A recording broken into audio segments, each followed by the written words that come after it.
Hello everyone, you're welcome once again to another session of learning. Today in our English language class, we'll be looking at guided writing. Guided writing. In language learning, we cannot overemphasize the importance of writing in that language. So today we're going to see how we can put together words to express our thoughts, express our feelings, express whatever it is we have in our mind to express in English language. So that's one main reason why we'll be looking at this topic today, guided writing. So when you talk about guided writing, it means a writing that has structure. That means a writing that is organized and that is put together in such a way that it is it makes sense and it is properly structured, properly organized. There are different steps we take when we want to write something that is not just a random writing. Okay, when we want to write, there are certain steps we need to follow in order to ensure that what we are writing is properly organized, is properly put together, or is properly written. Okay, so first of all, before you start writing, before you write anything, you need to think about what you want to write on. You won't just start writing randomly without having in mind a particular thing that you want to write about or you're trying to write something on. So first you need to select a topic.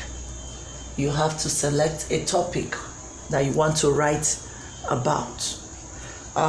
Those days I remember when we were in secondary school, even primary schools, it was such a common thing. Like whenever we resumed school after a kind of holiday, you'll be like asked to write on how you spent your last holiday. It was a common thing.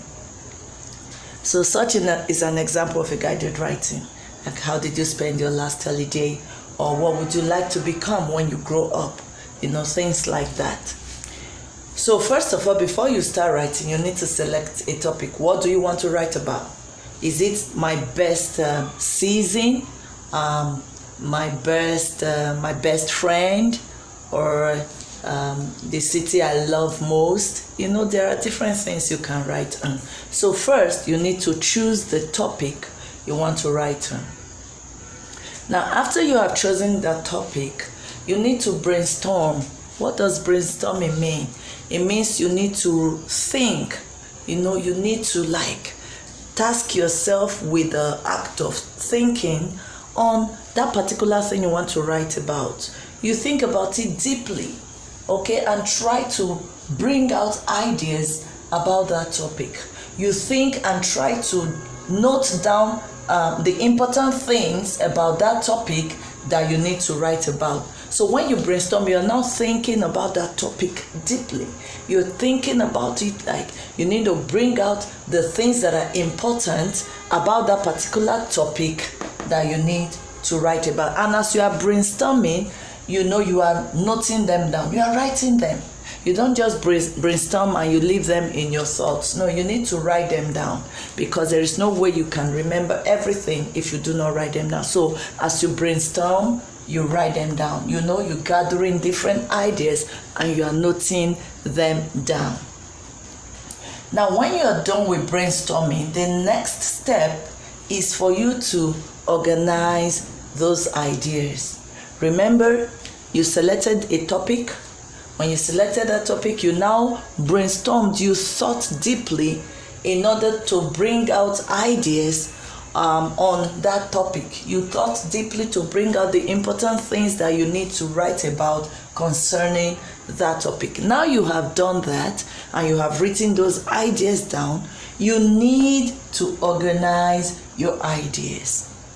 Those ideas that you have written down, you need to organize them.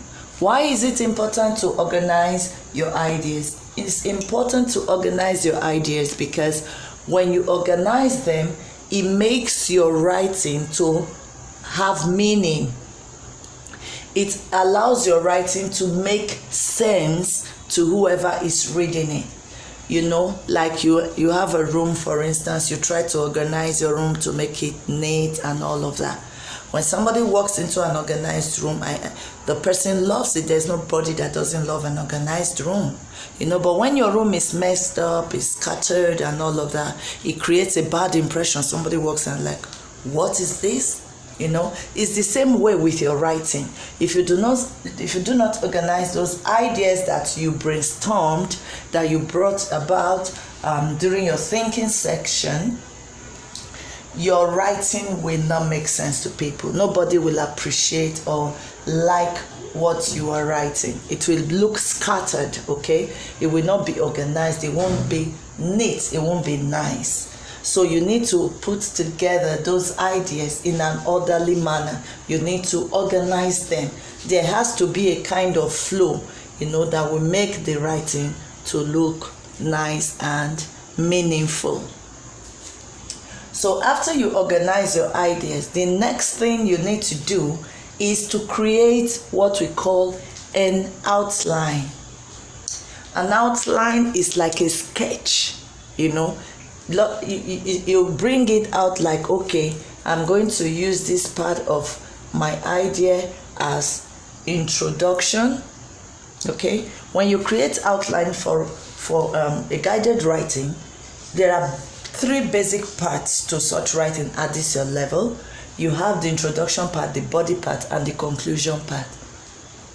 So when you create this idea, you try to organize your ideas, the ideas you have organized. You try to arrange them like, this part is going to be my introduction part. It's going to introduce this topic that I'm writing about. And then the body is the middle part. And that body throws more light on what you are writing. It explains the different parts of what you're writing. That is the body. And lastly, you have the conclusion. The conclusion brings everything together and ends it. The conclusion helps you to bring an end to what you're writing. It summarizes it and then it brings it to an end. So after you organize your ideas, you try to create an outline that shows introduction. Introduction means you are telling people about what you want to write about. That's the introduction. You are telling your audience or the reader about what you are writing on. And then the body of your work, the body part, explains in details what you are writing about. It brings out the different points in that topic you have chosen. The body explains the different things in it. And lastly, the conclusion helps you to wrap up everything and bring it to an end. So that is your outline in your organized writing. Now, when you have been able to bring out the introduction, the body, and the conclusion like that, you need to write a draft. What is a draft? When you are writing, a draft is what you write first. It is not your final writing. You just write it first, to have an idea of how your writing is going to look. It gives you an idea of how it's going to look, and then that draft is also like a rough work of the final work you are going to submit. So you write a draft of it. As you write the draft, you make sure you write your topic, the ideas that you've organized. You now try to put them in the introduction part, the body part, and the conclusion parts. So you show all these parts in your draft. Okay? So note, your draft is to give you an idea of what your work looks like. It's like trying to create form or shape for your work. Now, when you have written that draft, what you need to do next is revise your draft. What does it mean when you revise something? it means you are going over that thing again.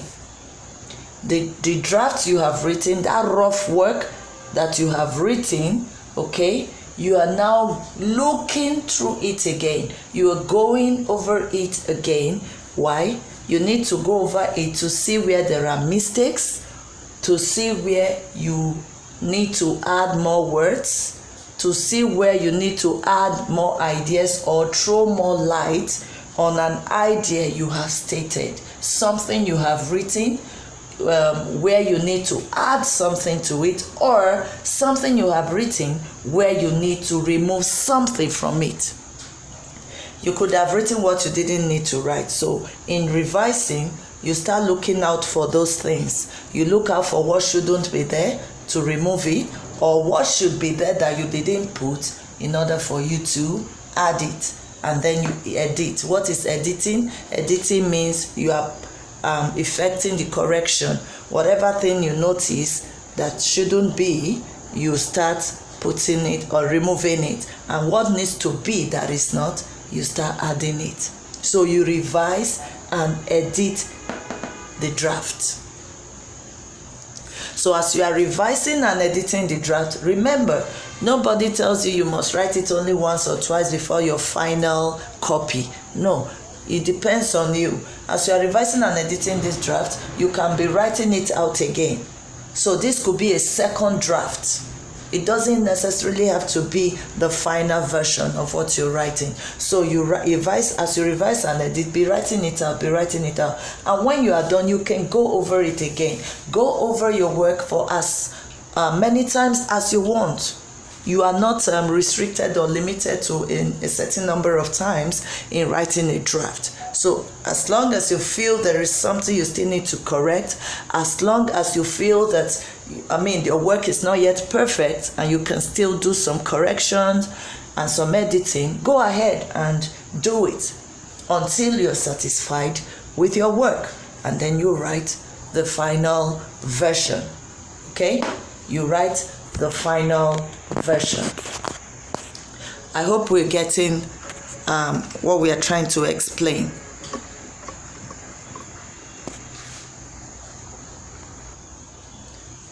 So you write your final version after you have thoroughly revised and edited your work. So like I mentioned, your revision and editing could take as many times as you feel is necessary. Okay, nobody is telling you it has to be once or twice before you write the final version. You only write the final version when you have done enough revision and editing and you feel there is nothing more for you to add or take away. There is no other adjustment for you to make. You write the final version. Okay, so let's quickly go over what we have written, the points we have listed here in writing, doing a guided writing. First, you select a topic. Okay, you select a topic and then you brainstorm and gather ideas about that topic. Brainstorm and gather ideas surrounding the topic you have chosen. Okay, and then when you have gathered those ideas, you organize the ideas. Organize them so that they will be neat and there will be a connection between them. There will be a flow so that when someone is reading your work, it will make sense. It will move from one place to the next easily and in a smooth way. So you organize those ideas and then you create an outline. What's the outline? Outline is that part that will structure your work into introduction, the body, and then the conclusion. Like I mentioned, the introduction is trying to tell the reader what your writing is about. Okay, when you introduce something, you are bringing it to the knowledge of people that this is what I am doing or this is what I'm writing about. And then the body of this writing shows the details of what you are writing about. It brings out the different parts. It states different things about what you're writing. All the things you need to write about your topic, they come out here in the body. The details come out here. All the little things, big things that you want to write about the topic, you bring them out in the body. And then in the conclusion, you are bringing it to